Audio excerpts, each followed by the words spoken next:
ఇచ్చేటటువంటి బాధ్యత మాది అని చెప్పారు. మేనిఫెస్టోలో కూడా పెట్టారు. అయ్యా లోకేష్ గారు, చచ్చా లవకేష్ గారు, ఎందుకు తగ్గించరండి? యుద్ధం పేరు చెప్పి తప్పుకుపోదాం అనుకుంటున్నారా? తగ్గించండి.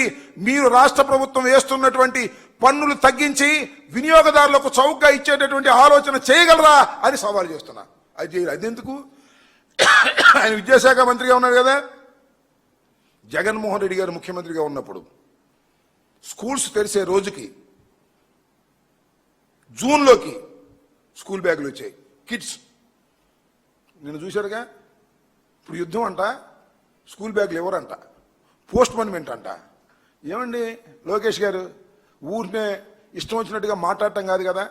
నీ విధి నిర్వహణలో నువ్వెందుకు ఫెయిల్ అవుతున్నావు చెప్పమని అడుగుతా ఉన్నా. గెలిచావు మొన్న, ఓసారి ఓడిపోయావు, ఓసారి గెలిచావు, మంచి మెజార్టీతో గెలిచావు. విర్రవీగిపోతున్నావు, నాకు అర్థం కాదా. జగన్మోహన్ రెడ్డి గారి గురించి మాట్లాడుతా ఉన్నావు. అసలు జగన్మోహన్ రెడ్డి గారి గురించి మాట్లాడేటటువంటి నైతిక అర్హత నీకుందా అని అడుగుతా ఉన్నా. జగన్మోహన్ రెడ్డి గారి ఓటమి ఎరుగని వీరుడు అని కూడా ఈ సందర్భంగా చెప్తా ఉన్నా. మీరు అక్కడ ఇక్కడ కొట్టేసినటువంటి పార్టీలు తప్ప మీరు సొంతంగా పెట్టుకుని అధికారంలోకి వచ్చినటువంటి రాజకీయ పార్టీలు కావు అనే విషయాన్ని నారా లోకేష్ బాబు తెలుసుకుంటే మంచిదని ఈ సందర్భంగా నేను చెప్పదలుచుకున్నా. అయ్యా మీరేమంటారు? లోకేష్ గారు మొన్న ఇక్కడికి కడప వెళ్ళాడు. కడపలో చాలా బ్రహ్మాండంగా మాట్లాడుతున్నాను అనుకుంటున్నాడు. చాలాసేపు మాట్లాడాడు. జగన్మోహన్ రెడ్డి గారికి పేరు పెడుతున్నాడు. అదేంటి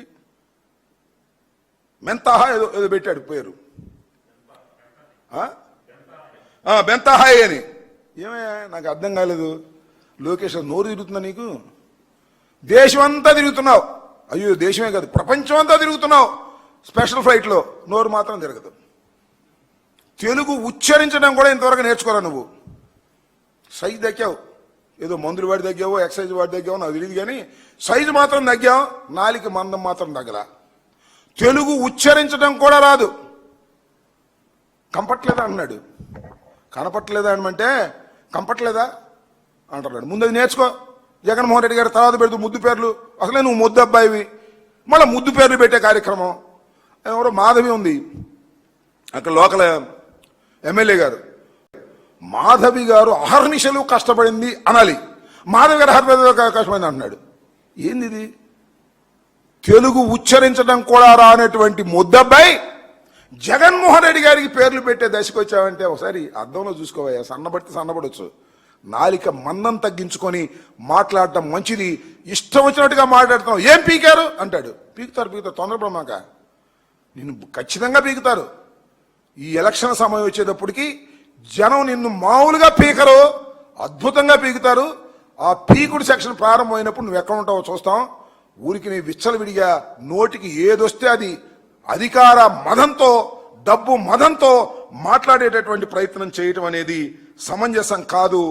జగన్మోహన్ రెడ్డి గారిని అనేటటువంటి నైతిక అర్హత నీకు లేదు, మీ నాన్నకి లేదు అనే విషయాన్ని గుర్తుపెట్టుకో. జగన్మోహన్ రెడ్డి గారు ఒక వీరుడు. కేంద్ర ప్రభుత్వాన్ని వ్యతిరేకించి ఒక రాజకీయ పార్టీని పెట్టి కష్టపడి ఓటమి ఎరుగని విధంగా ముందుకు తీసుకువెళ్ళాడు. పార్టీ ఒకసారి అధికారంలోకి వస్తుంది, ఒకసారి అధికారంలోకి పోతుంది, అది వేరే అంశం. కానీ జగన్మోహన్ రెడ్డి గారు ప్రజల పక్షాన నిలబడి పోరాట యోధుడిలాగా చేసేటువంటి వ్యక్తిని నీ ఇష్టం వచ్చినట్టుగా మాట్లాడేటటువంటి ప్రయత్నం మీరు చేస్తున్నారు. ఇది సరైనటువంటి విధానం కాదని కూడా ఈ సందర్భంగా చెప్పదలుచుకున్నాం. ఇంకా చంద్రబాబు నాయుడు గారు సూపర్ 6 అయిపోయిందంట. సూపర్ 6 ఓవర్ అయిపోయింది అంటున్నాడు. ఏమైంది? ఆడబిడ్డ నిధి ఏం చేశారు? ఏమండి చంద్రబాబు నాయుడు గారు, ఆడబిడ్డ నిధి ఏం చేశారు గుర్తుందా మీకు? మర్చిపోయారా? ఎన్నికల ముందు మాత్రం అన్నీ గుర్తుంటాయి, ఎన్నికలు అయిపోయిన తర్వాత మర్చిపోతారు. మేనిఫెస్టో తీసి బొట్లో పడేస్తారు. నిరుద్యోగ భృతి ఏమైంది?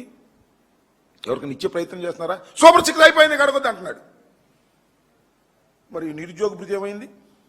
నిరుద్యోగ భృతి మాత్రం 50 ఏళ్లకే ఫెన్షన్ అన్నారు. ఏమైంది 50 ఏళ్ళకి ఫెన్షన్? ఇచ్చిన 143 వాగ్దానాల్లో కొన్ని అరకొర చేసేసి అయిపోయింది కొట్టని షాప్స్ మమ్మల్ని ఎవరు అడగడానికి వీల్లేదనేటువంటి పరిస్థితుల్లో ఇవాళ మీరు మాట్లాడుతున్నారు. చాలా డెవలప్ అయిపోయారు. ఎంత డెవలప్ అయిపోయారంటే సరే, ఇంతకు ముందు వెన్నుపోటు పోవడంలో మిమ్మల్ని మించిన వాళ్ళు లేరు, కానీ ఈ మధ్యన లేటెస్ట్గా మిమ్మల్ని చూస్తుంటే చాలా గొప్పగా అనిపిస్తుందండి. మొన్న ఈ మధ్యన ఎక్కడికి వెళ్ళాడు? కాకినాడకి సారీ కావలి దగ్గర మత్స్యకార భరోసా కోసం మత్స్యకార దేని గురించి వెళ్ళాడు. మత్స్యకారుల దగ్గర డ్రామా వేసి మొదలెట్టాడు. ఎంత అద్భుతమైన డ్రామా అండి. చేపల పులుసు వండాడంట, చేపల ఫ్రై వండాడంట, అవి తిన్నాడంట. చేపల పులుసు చెంచాతో తిన్నాడు. చూసారా? నేను చేపల పులుసు నా చిన్నప్పుడు ఇది అంటున్నా, చెంచాతో చేపల పులుసు తింటాం నాకు తెలియదు.